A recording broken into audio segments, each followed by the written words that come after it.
In today's video, I'm going to teach you how to add a background image in Typeform using a free account.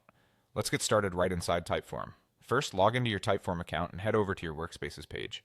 This is the main area where all of your forms are organized. If you have multiple workspaces, make sure you're in the one that contains the form you want to customize. Once you're on the Workspaces screen, look through your list of forms and click on the form where you want to add a background image. This will open the form editor, where you can change questions, settings, and of course the design. Inside the editor, look towards the top of the page for the design option. Go ahead and click on design. This is where you control how your form looks, including colors, fonts, and backgrounds. On the design panel, you'll see a section called My Themes, which holds the visual styles you can apply to your forms. Next to My Themes, look for a small plus icon. Click on that plus button.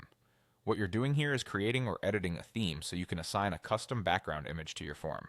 After clicking the plus button, you'll see various design options. Find and click on Background. This section specifically controls what appears behind your questions and answers on the form. Now in the background area, click on the option that says Add Image. This tells Typeform you want to place an actual image instead of just a solid color or gradient as your form's background.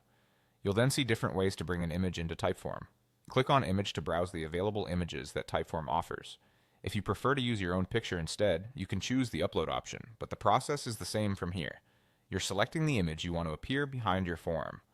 Next, choose a picture that fits the style and purpose of your form. For example, you might pick something simple and not too busy, so your text stays easy to read.